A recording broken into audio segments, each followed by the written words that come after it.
Our topic for this session is your intangible assets under IAS 38. So this is the loan asset that we will discuss in this subject, IA2. So let's start. Before anything else, we need to learn the recognition of an intangible asset. So how do we recognize an intangible asset? Generally, if that standard is an IAS standard, particularly uh, this standard is also a IAS standard, past 38. So an IAS standard follow the old recognition criteria. So what is the old recognition criteria? So the old recognition criteria gives you these items. First, it must meet the definition. Second, it is probable. Third, it is measurable. Okay, so the old recognition criteria is still applies on your old standards. So here, first we need to meet the definition. So for us to recognize an intangible asset, it must meet the definition of an intangible asset. So what is an intangible asset? An intangible asset is an identifiable non-monetary asset without physical substance. So it is identifiable, it is non-monetary, it does not have physical substance. So one important item here in your intangible asset is the physical substance. Why? Because if that asset has a physical substance, then it is property, plant, and equipment. So if it has physical substance, normally that non-monetary asset is a property, plant, and equipment. But if does not have physical substance, that is an intangible asset. So the distinguishing characteristic of an intangible asset from property, plant, and equipment is the physical substance. Take note, intangible asset does not have physical substance. Further, it is said to be a non-monetary asset. So when we say non-monetary asset, it does not really arise from contract, or you do not settle it on a future date based on a contract. So again, what is a money and a non-money asset? So when we say money asset, normally these are your financial instruments. So these are based on a contract. You have a right or an obligation arising from a contract. Here, intangible asset, normally you do not settle this in a future date. You do not need to pay a fixed amount. Okay, so no fixed amount that is needed to pay for this intangible asset or needed to be received out of these intangible assets. So it is considered non-monetary. So no fixed amount that based on a contract. Finally, it is identifiable. So when we say identifiable, it must be capable of being separated. So when we say it is capable of being separated, you can identify it separately among class of assets. Because if it's an embedded asset, then we cannot say it is intangible asset. Again, identifiable, it is capable of being separated. So you must identify it, or you can separate it among class of assets. So when it is embedded, we cannot consider it as intangible asset. So for example, you have here a purchase of investment in associate. So you purchase stocks. In that stock, the consideration you paid as compared to the fair value of net assets acquired, the consideration transferred is greater than your fair value of net assets acquired. So remember in your investment in associates, so this is the consideration and this is the fair value of net assets. Okay.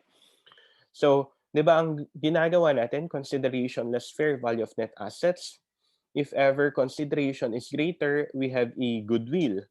You learn that goodwill is a type of intangible asset. However, this goodwill is not separately identifiable. It is only embedded on your investment in associates.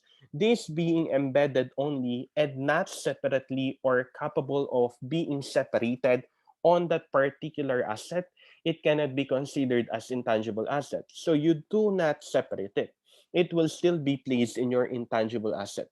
Okay? So it will still be placed in your investment in associate. Okay, you will not separate that goodwill out of that investment in associate because it is not separately identifiable. So based on this definition alone, take note, one characteristic that we look into your intangible asset is the capacity of being identified. Another, it must be non-monetary without physical substance. Because if it's non-monetary, and with physical substance, it falls in the definition of a property, plant, and equipment. And once it is monetary, it cannot be considered as a fixed asset. Okay, so we already expounded that particular definition. Next, it must be controlled by the entity as a result of past event from which future economic benefits are expected to flow to the entity. So first, it must be controlled by the entity as a result of past event, and we have future economic benefits. Dito na pumapasok yung second and third criteria natin. It must be probable of economic benefits. And you can measure that economic benefits. So when we say probable of economic benefits, there are benefits that will be incurred. There are benefits that will be received by the company because of using that asset. Whatever that benefited, be it an income or be it an increase in goodwill, be it an increase in the production, whatever type of benefit, so long as it is considered an increase, then we can consider that as a probable economic benefit. Finally, you should measure that economic benefits. But take note, one item here that is placed is control. Important item now in every asset is that you have that control. So ownership is not important so long as you control it. You already know that one. So long as you control it, ownership is not important. So for example, you have here an intangible asset that is only leased. Since you are controlling that economic benefits, even if you do not own that intangible asset, so long as you control whatever the benefit out of that asset is, then we can consider it as an asset. Remember, the definition of asset was already changed based on the definition in your conceptual framework. So it is not already ownership, it is the presence of control. So you control the economic benefits that will flow to the entity, and that economic benefits is probable and measurable. Okay, so after discussing this particular definition of tangible assets, we can already list down the essential characteristics of an intangible asset. First, it is identifiable. We say it is identifiable if it's capable of being separated. Another is the control. We must control the economic benefits. And lastly, the future economic benefits. So whatever benefit that will be given to the entity, so long as that economic benefit results to the increase or uh, flowing of economic benefits to the entity, then we can say that there is a future economic benefits. So what is an example of a future economic benefit? So for example, you have here a patent. What is a patent? Normally, a patent is given if in case you have a new idea and a new technology, breakthrough technology, let's say, and you need to secure that breakthrough technology so that you can only make use of it, you will patent it. So you patented a particular technology for your use only, and the technology will increase your future earnings.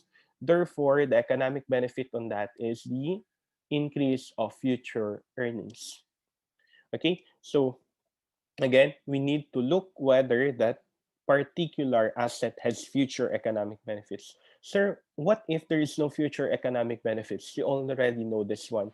In all assets that you discuss or that we discuss in your asset section, we learned that if ever there is no future economic benefit, it will be considered as an expense. But if there is a future economic benefit, we can consider that as an asset. So this future economic benefit is again a main criterion in recognition of an asset. So please take note in looking soon in your intangible assets. we need to look whether there is a future economic benefit. Okay, so recognition criteria again meet the definition. It must be probable and it must be measurable. So we're done now with one item of your intangible asset that we need to learn. So again, what are the items that we need to learn in this topic? First, we need to learn the recognition. Next, we need to learn the measurement. So in your recognition, we said we have your three essential characteristics. First, it must be identifiable. Second, it must be controlled by the entity. And third one, there must be future economic benefits. This is based on the definition. Another criteria for your recognition, it must be probable and it must be measurable. Now we go with your measurement. Remember, as we go through your measurement, we need to learn about your initial and subsequent measurement. So for your initial measurement, please take note of your measurement criteria under your property, plant, and equipment because it is the same with your intangible asset, except for self-generated PPE. Okay. So do you remember your self-generated PPE? Self-generated PPE, we learned this one uh, using your borrowing costs. Okay. We learned your self-generated PPE using your borrowing costs, also known as your construction of a property, plant, and equipment. Here in your intangible asset, we do not have your self-generated property, plant, and equipment. What we have is research and development. So the self-generated PPE is known as research and development under your intangible asset. And the concepts under your self-generated construction of property, plant, and equipment is different as to your R&D. All other else are the same. Okay, so again, we go back on your measurement. On your initial measurement, whatever you have learned before in your property, plant, and equipment as a measurement basis is still applicable in your intangible asset. However, the exception to this is your self-generated property, plant, and equipment. Why? Because in your self-generated property, plant, and equipment, the concepts that apply in your property, plant, and equipment does not apply to intangible asset. Because what we have now here is your research and development. Okay? So as we go through, uh, we will not dwell much on your initial measurement already since that was already discussed prior. What we will only discuss now in your initial measurement is the research and development. Now, on your subsequent measurement, we will still discuss your cost and revaluation model. So, still the same in your property, plant, and equipment. What is only different with your intangible asset with your property, plant, and equipment? In property, plant, and equipment, there is a physical substance. In intangible asset, there's no physical substance. Okay? So, we will dwell now on your measurement of intangible asset. So measurement, initially we will measure it at cost. So how do we measure your cost again? It depends on the type of acquisition of that particular intangible asset. So was it purchased using cash? Was it purchased using notes? Was it purchased using exchange? Was it acquired using bonds payable? Okay, so I hope you still remember those items. So how do we measure your cost? It depends on the mode of acquisition. Cash, short term, long term, shares, whatsoever. Okay? Now, the subsequent measurement, still we have your cost model and revaluation model is still the same with the measurement criteria that you have in your property, plant, and equipment. So let's have a quick recap on what is your cost model. So under cost model, we have your cost, your initial measurement. We deduct the accumulated amortization. So what's different here? We have now the word amortization. So remember, if ever we are to uh, we are to transfer the cost of an asset to an expense. If that is a property, plant, and equipment, we call it amortization. We call it depreciation, right? So as we transfer the cost of the asset to expense, what do we call your property, plant, and equipment? The transfer is called depreciation. How about in your what do we call this one? Exploration for and evaluation assets under PFRS 6. We call it your depletion. And then for intangible assets under PAS 38, we call it your amortization. So the process of transferring the cost of the asset to your expense, PPE, depreciation, exploration for and evaluation asset, depletion, intangible asset, amortization. What's the other term for exploration for and evaluation of assets? Wasting assets. Okay. So here in your measurement under cost model, we have your accumulated amortization. So your amortization is like your depreciation. Normally, we use your uh, useful life. Next, you have your accumulated impairment loss under your past 36. So we impair your intangible asset. And then we have your subsequent carrying amount. Now for the valuation model, we have your fair value. So what differs under cost and evaluation model? In cost model, whatever is the initial measurement, it will continue. However, in your evaluation model, we will always take a look as to the measurement of that particular asset. So what is the measurement? We know it as fair value. So we always need to measure the fair value of that particular asset. So fair value less still accumulated amortization less accumulated impairment loss will give us your subsequent carrying amount. So still cost, here fair value. So the difference between cost model and evaluation model, in cost model, it is initially measured at cost and subsequently measured at cost.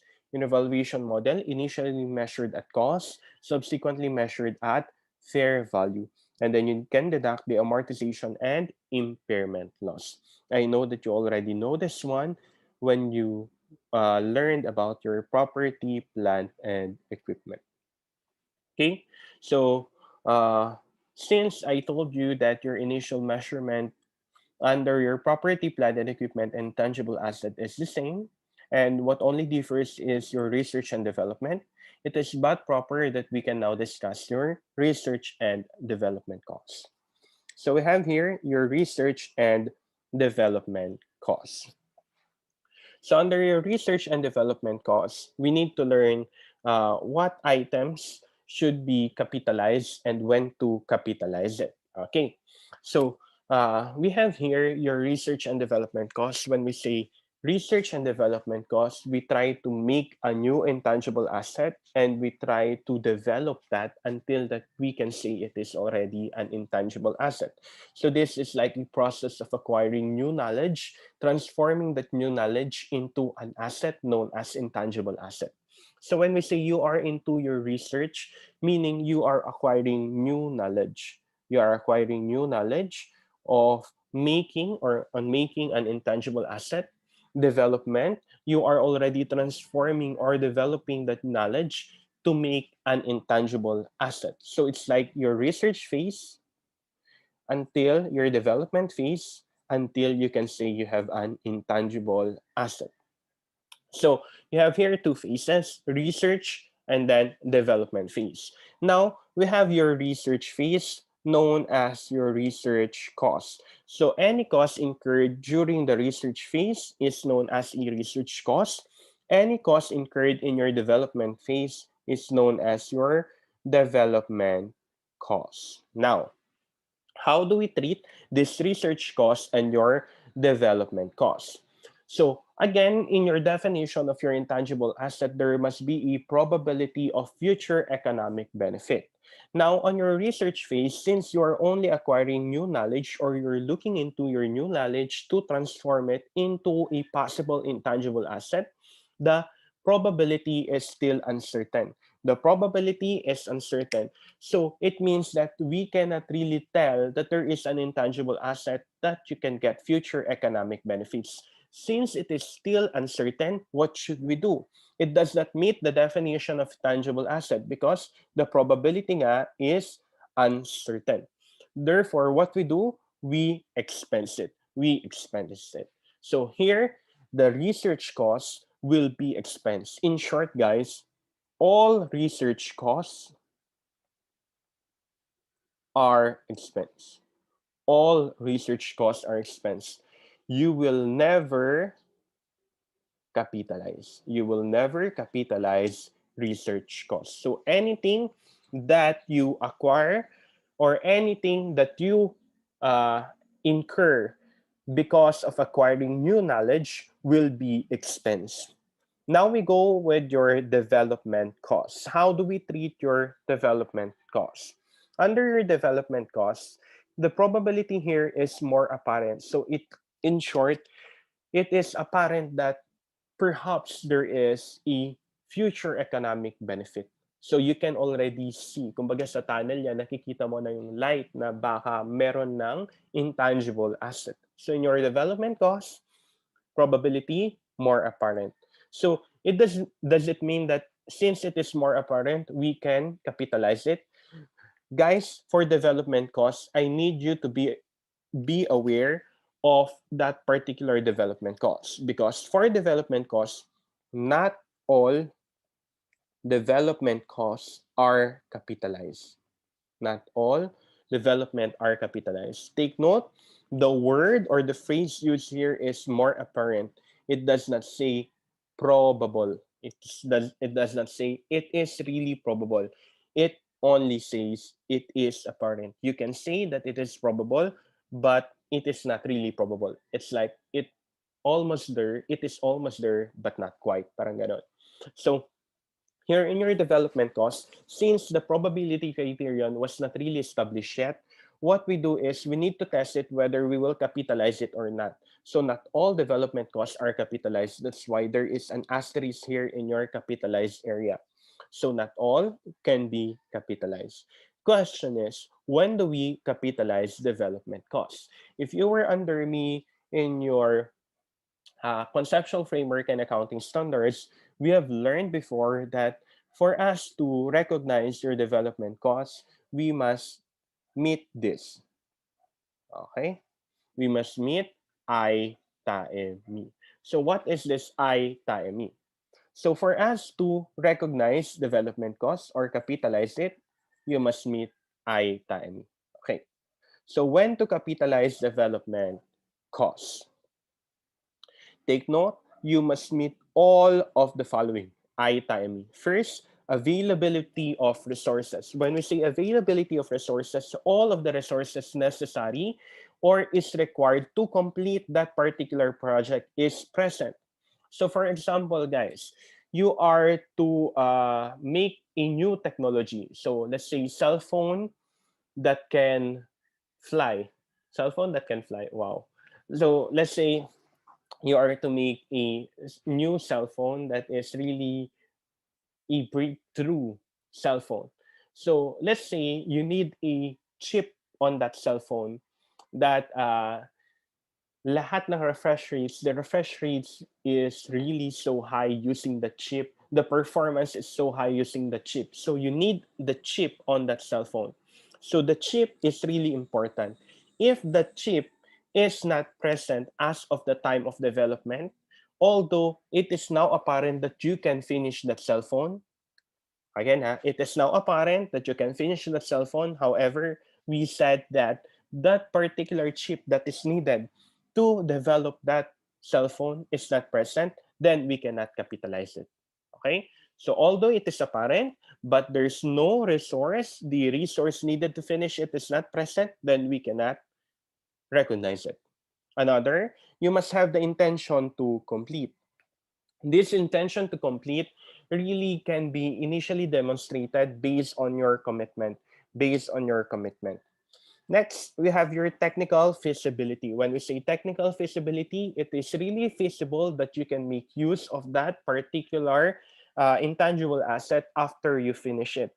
So kailangan pagkatapos mo talagang ma-develop yan, feasible siya na magagamit mo, na pwede mong ibenta, na pwede mong gawing prototype, etc. Next, we have your ability to use or sell. This is part of your technical feasibility because, of course, it must be feasible that at least once you finish it, you can use it or you can sell it. Another is your economic benefits and measured reliably.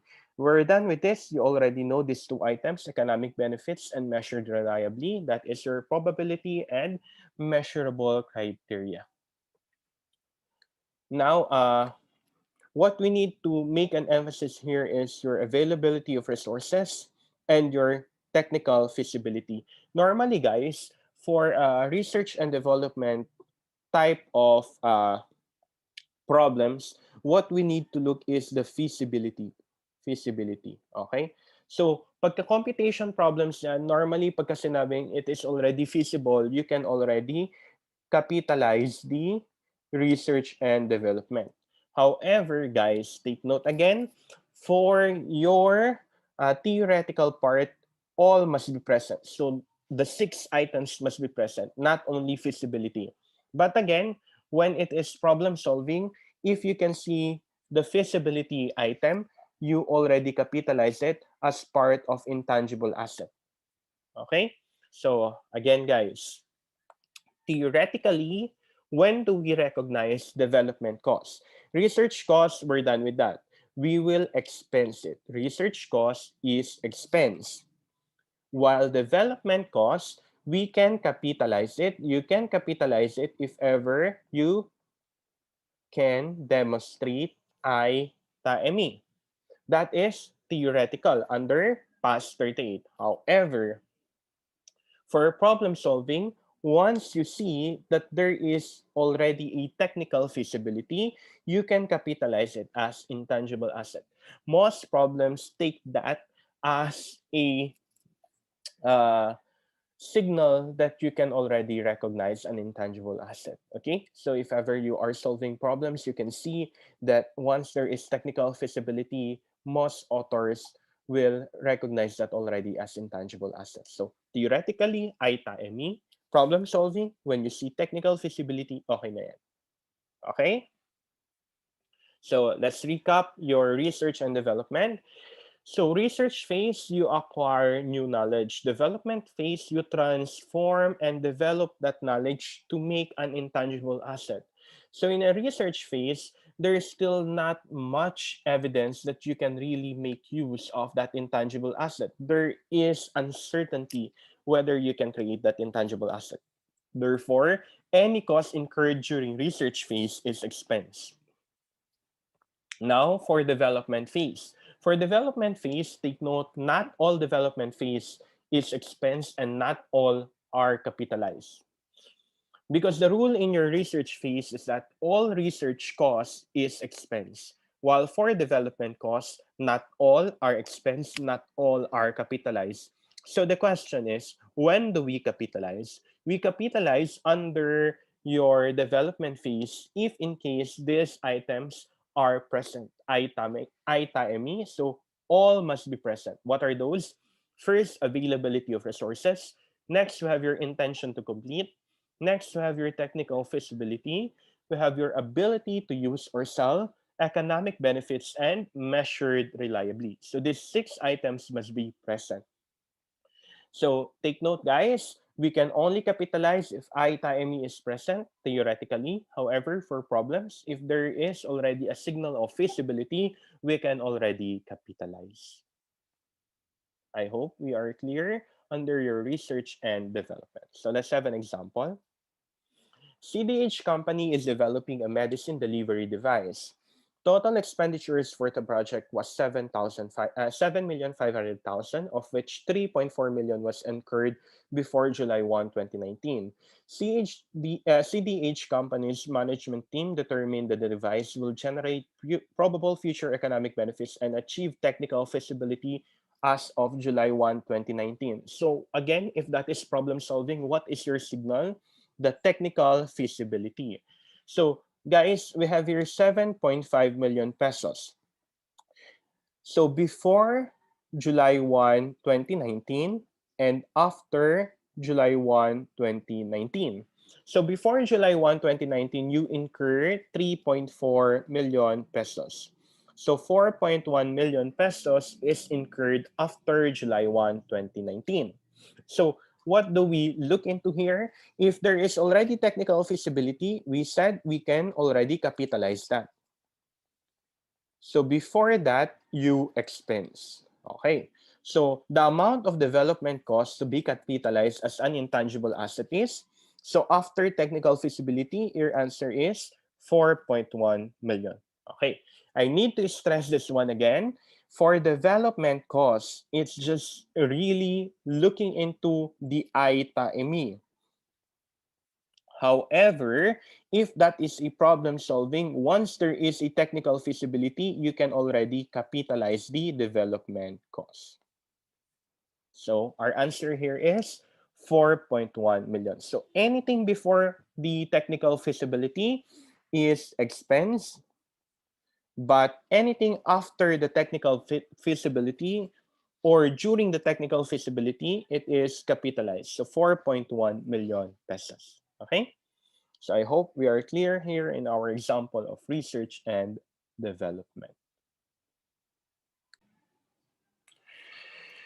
So we're done with research and development costs. We go now to other subsequent expenditures to learn more about your subsequent measurement of your intangible assets. So subsequent expenditures. If you still remember in your property, plant, and equipment, we have your revenue and capital expenditures. So revenue expenditures does not have future economic benefits, but capital expenditures has future economic benefits. So either increase in life or increase in efficiency or performance. Now, for intangible assets, do we still have revenue and capital expenditure, or we don't have those concepts? So in tangible assets, still we have your revenue and your capital expenditures, the same treatment. So again, just a recap, in a revenue expenditure, we say there's no future economic benefit, that's why we expense. While in your capital expenditure, we capitalize it because there is a future economic benefit. Okay, so I'll write it down: revenue expenditure and your capital expenditure. So in your revenue expenditure, we should always expense it, while your capital expenditure is capitalized. Okay. However, in your intangible assets, we have these rules under your subsequent expenditures. So although it is a capital expenditures, sometimes we still expense it. Okay. So under your intangible intangible assets, subsequent expenditures are considered an expense, except if it is probable and measurable. In short, there is a future economic benefit. So in short, guys, revenue expenditures and capital expenditures, as I said, it still applies under your intangible assets, although it is not straightforward as to the rule, but if we look closely, it's still capital expenditures follows the future economic benefits principle that is probable and measurable, and that is this one. Okay, so again, the rule: revenue expenditure that will not increase or will not make your asset efficient is expense. But if that is a capital expenditure, it is capitalized. So I hope by now you already know the concept of a future economic benefit. As early as your CFAS, you should already know what is a future economic benefit, because that will always be needed as to whether there is a probability or we can measure that particular future economic benefit. Okay, so subsequent expenditure is still the same rule under your property, plant, and equipment. So as you can see, guys, intangible asset really is like a copy of a property, plant, and equipment. However, again, in your intangible asset, is different from your property, plant, and equipment because of the physical substance criteria, because intangible asset does not have physical substance, and there are different sets of intangible assets that needed to be discussed as compared to your property, plant, and equipment. In property, plant, and equipment, what you need to learn only is your land, building, and machinery. After you finish those three items, done. In your intangible assets, we have different kinds of intangible assets. So we need to learn each type of intangible assets and how do we measure it if ever it is purchased or acquired separately or it is internally generated. So again, if we talk about internal generation soon, please take note that is only research and development costs. And we're done with research and development costs. So please do not forego any concepts that you have learned previously. We go now to your subsequent measurement. So under your subsequent measurement, we have learned a while back that the subsequent measurement of an intangible asset can either be cost model or revaluation model. And what is the difference? As to the measurement. So cost model initially measured at cost, on your evaluation model initially measured at cost, subsequently at fair value. So either way, there is amortization, and either way, there is an impairment. So what is amortization? It is the systematic and rational allocation of the cost of the asset over the useful life. So as we said a while back, how do we transfer the cost of the asset to expense, or how do we allocate it? It is depending on the type of asset. So again, if that is a property, plant, and equipment, we place it as part of depreciation expense. If that is an intangible asset, we place it as part of your amortization expense. If that is a wasting asset or expiration for an evaluation asset, we place it in your accumulated depletion. And finally, to your cost of goods sold. Okay, so what is the amortization method? Normally, the different depreciation methods that you learned in your property, plant, and equipment, such as your straight line, double declining, 150% declining, sum of the years digit, production method, etc., is not applicable under your intangible asset. However, this standard only provides that you should amortize that you should amortize the intangible asset that will reflect the pattern of the economic benefits. Normally, guys, we only use your straight line method under your intangible assets. And straight line method is quite uh, easy for you because you just need to deduct the residual value from the cost. You divide it over the useful life. Okay, so how does your straight line method again works? Your cost or the fair value, depending on the model, less your residual value divided by useful life. Now the question is, what is the residual value? What is the residual value of the intangible asset? Okay, you learned before under your past 38 in your CFAS, the residual value of your intangible asset is always zero. The residual value is always zero. Why? Because guys, after the end of the useful life of that particular intangible asset, for sure, it does not have any use already. So for example, you have a technology that is invented today, come 20 years, that technology is already phased out. So what's the use of that technology already? Wala na. Therefore, generally, it is presumed to be zero. Remember that? I hope you still remember that. That the residual value of intangible asset is zero. What is the exception? What is the exception? Okay, so we said your residual value, general rule, it is presumed to be zero. What is the exception? First, if there is a committed third-party buyer. So whatever is the commitment, the value or the price of the commitment is considered the residual value. Another, when at the end of the useful life, there is an active market for its residual value. In this case, you can already assume the residual value. Okay. So again, what is the rule? Unlike your property, plant, and equipment, at the end of the useful life of that property, plant, and equipment, what happens? You have a scrap value, meaning you can still sell it at a particular price, or you can still recover a certain value out of that property, plant, and equipment. However, for intangible assets, since this is more of an invention, at the end of the life of that invention, generally it does not have a value. Therefore, what will happen? You do not have any residual value. So residual value is zero. But the exception on this rule is that first, there is a committed third party buyer. So whatever is the commitment price, that is the residual value. Next, if there is an active market for its residual value, so there is a trading market or a market for your intangible assets, that you can assume the residual value of a particular intangible asset. Normally, we do not have an active market for an intangible asset, but there can be a commitment to sell that particular intangible asset, and whatever is the committed price, that can be your residual value. Okay, so again, cost model or evaluation model, we still amortize it. So in amortizing that particular intangible asset, how do we amortize it? We use your straight line method. So we get the cost or the residual value, we deduct the cost or the fair value, we deduct the residual value over the useful life.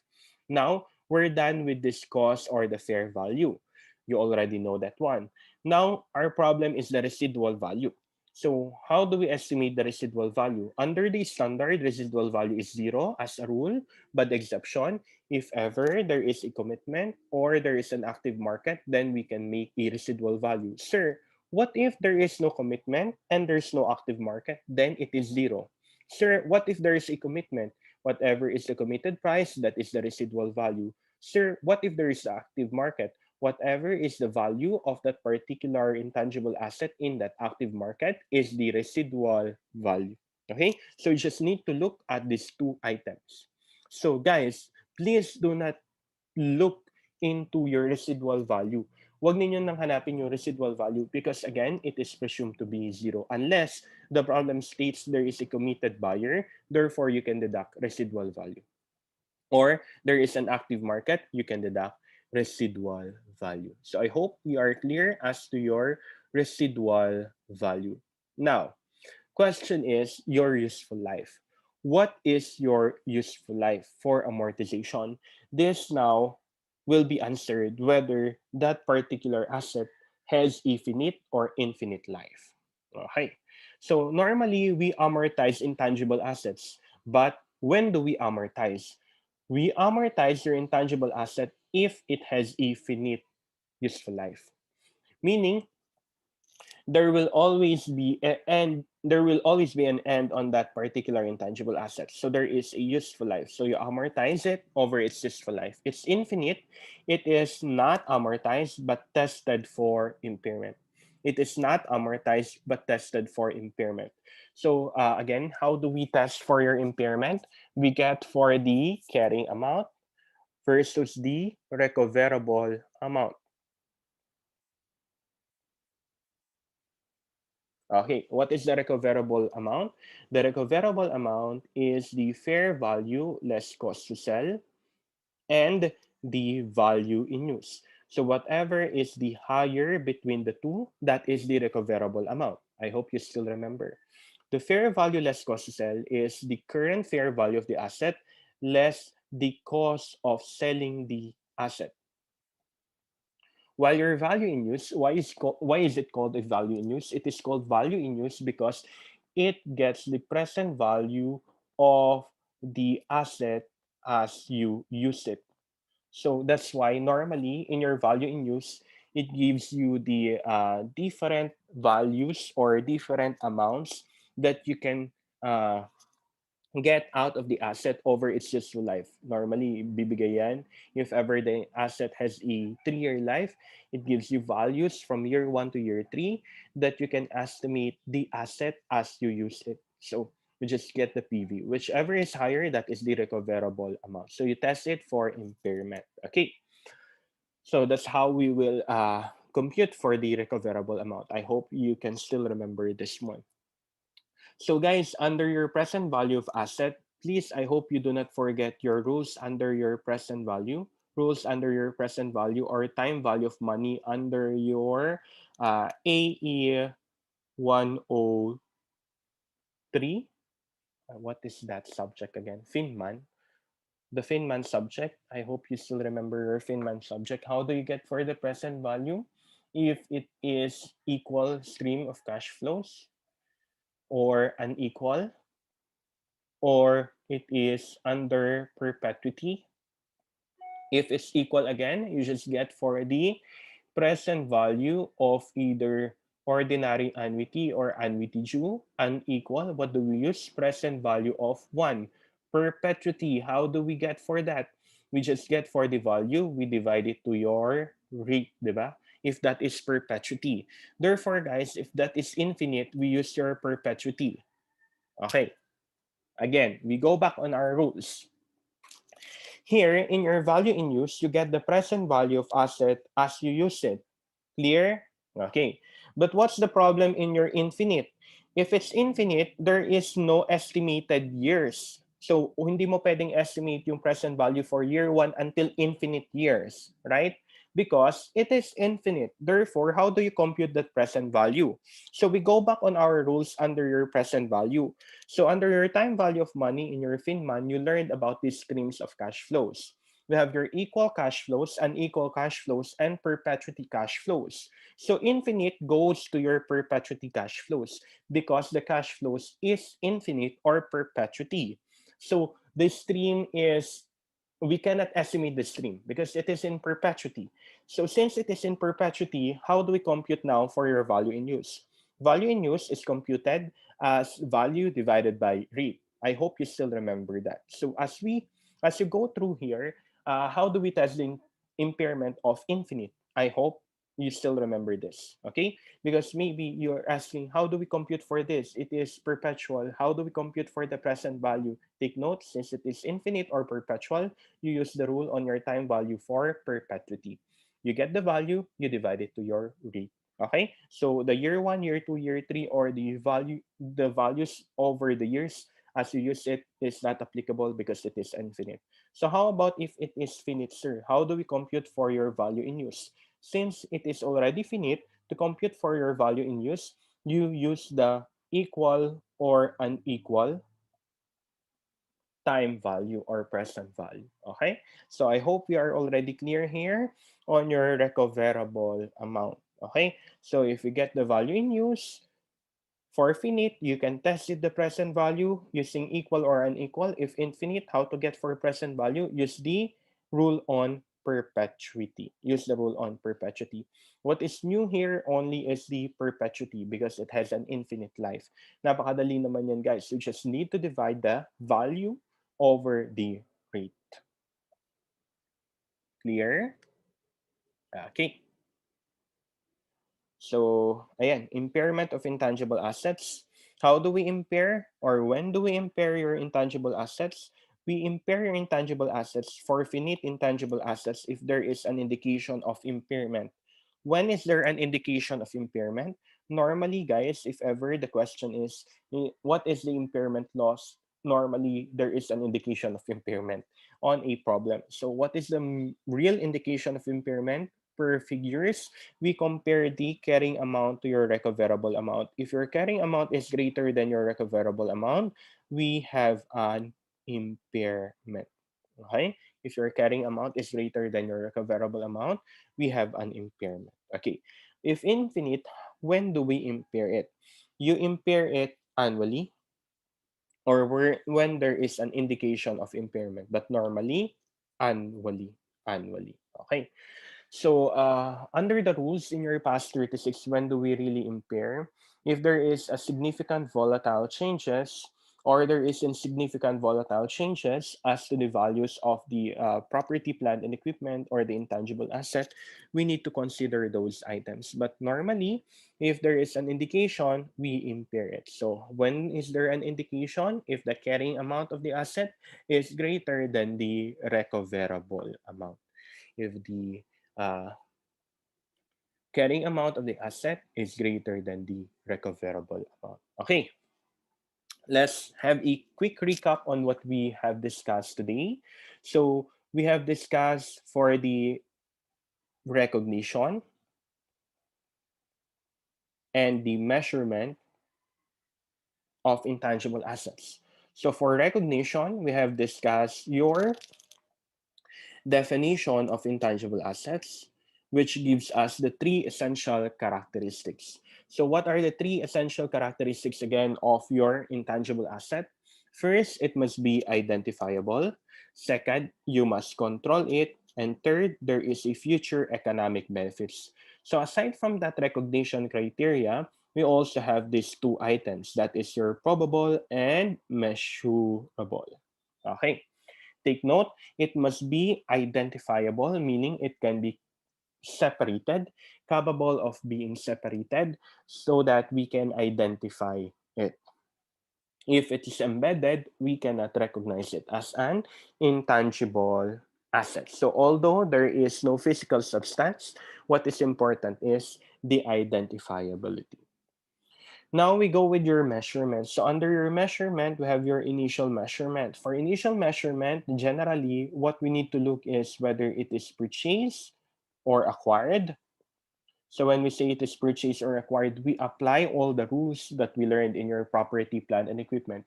Is it purchased at cash, short-term credit, long-term credit, at a particular discount, issuance of bonds, exchange, issuance of shares, those items. And another mode of initially acquiring that asset is through your internal generation. So when we talk about internal generation, what do we have again? We have your rules on your research and development. We have your rules on research and development. So under your research and development, research cost, expense, development is capitalized. We capitalize your development cost. But when do we capitalize your development cost? We capitalize your development cost only, guys, if you meet the ITAME criterion. And what is the ITAME criterion? We have your availability of resources, intention to complete, technical feasibility. We also have your ability to use or sell, economic feasibility or economic benefits, and lastly, measured reliably. That's for theory. But for problem solving, if there is technical feasibility, it is already okay. Okay. Next, after your initial measurement, we have your subsequent measurement. How do we subsequently measure it? We have your cost model and your revaluation model. Your cost and revaluation model is still the same as to your cost and evaluation model under your property, plant, and equipment. So cost is initially measured at cost, while revaluation model is initially measured at cost, subsequently at fair value. But both has your amortization and your impairment. So how do we amortize? We amortize if ever it is finite. So if that is finite, how do we amortize? That is your cost or your fair value. You deduct your residual value, you divide it to your useful life. So what is the residual value? The residual value is generally zero. Residual value is generally zero. But if ever there is a committed buyer or there is an active market, we have a residual value. Now for impairment, we can impair whether it is also finite or infinite. If it's finite, you test for impairment when there is an indication of impairment. If it's infinite, you test for impairment at least annually or when there is an indication of impairment. Now question is, how do we get for the value of your impairment? So to get for your value of impairment, we compare the carrying amount to your recoverable amount. So your recoverable amount is the higher between the fair value less cost to sell and your value in use. For your fair value less cost to sell, always take note, this is the current value of the asset when you sell it, less any cost to dispose that asset. While your value in use is the value of the asset through its continued use. Now, your problem here in your value in use is how do we estimate the present value? For finite, you can estimate the present value over the years because you can just get for the PV using PV of 1 or PV of annuity, either ordinary or annuity due, based on the stream of cash flows. While for infinite, the infinite here is that the stream of cash flows is also infinite. Therefore, what we need to get as a present value is your perpetuity. So the present value using your perpetuity. So how do we get for the present value using perpetuity again? We get for the value and we divide it to the interest rate. Okay? But take note that is only on the portion of your value in use. You still need to get for the higher between fair value less cost to sell and value in use. So that's it for your recognition and measurement of your intangible assets.